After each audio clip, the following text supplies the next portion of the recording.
Hello అందరికి, ఈ రోజు ఎంతో హెల్దీ అయిన వెజిటేబుల్ చికెన్ కిచిడి చేసుకుందాం వచ్చేయండి. ఈ హెల్దీ అయిన కిచిడిని పిల్లలు ఎంతో ఇష్టంగా తింటారు. మా పాపే తన నోటితో చెప్తుంది, వినేయండి. మా మమ్మీ నాకు ఇష్టమైన కిచిడి చేసింది.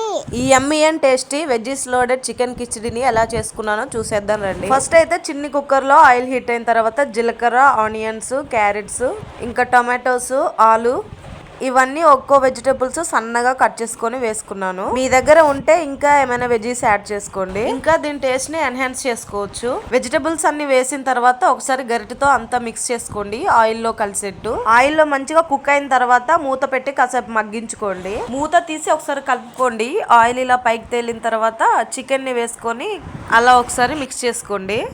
ఆ చికెన్ కూడా ఆయిల్లో వెజిటేబుల్స్ లాగా ఫ్రై అయిన తర్వాత కొంచెం అల్లం వెల్లుల్లి పేస్ట్ని యాడ్ చేయండి. ఇప్పుడు గరిటెతో ముక్కలకంతా పట్టేట్టు ఒకసారి మిక్స్ చేసుకోండి.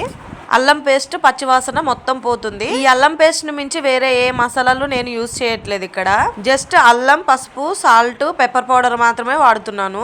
ఇప్పుడు 1 అవర్ ముందే నానబెట్టుకున్న 2 స్పూన్స్ రైస్, 2 స్పూన్స్ పెసరపప్పు వేసుకోవాలి. దాని తర్వాత టేస్ట్ కి సరిపడినంత సాల్ట్ వేసుకొని మిక్స్ చేసుకోండి. ఇప్పుడు లైట్ గా పసుపు వేసుకోండి. ఇది ఆప్షనల్, ఇష్టం ఉంటే వేసుకోండి లేకపోతే లేదు. నేను కారం కి బదులు పెప్పర్ పౌడర్ యూజ్ చేస్తున్నాను, అది కూడా కొంచెమే. మీ పిల్లలు కారం తింటుంటే ఆ ప్లేస్ లో కారం ని యాడ్ చేసుకోండి. ఇప్పుడు ఒకసారి మిక్స్ చేసుకొని మీ దగ్గర ఉంటే కొత్తిమీరని అలా లైట్ గా వేసుకోండి. నాన్ వెజ్ లోకి కొత్తిమీర కింగ్ ఉండాల్సిందే, అప్పుడే నాన్ వెజ్ టేస్ట్ విలువ తెలుస్తుంది. ఇప్పుడు మీకు సరిపడినన్ని వాటర్ వేసుకోండి. ఇక్కడ నేను 2 గ్లాసెస్ ఆఫ్ వాటర్ వేసుకొని ఇలా ఉడికించుకున్నాను. సాల్ట్ సరిపోతే సాల్ట్, కొంచెం నెయ్యి వేసుకొని తినిపించేయండి. టేస్ట్ చాలా నచ్చింది అమ్మా అని మిమ్మల్ని చెట్టెక్కిస్తారు.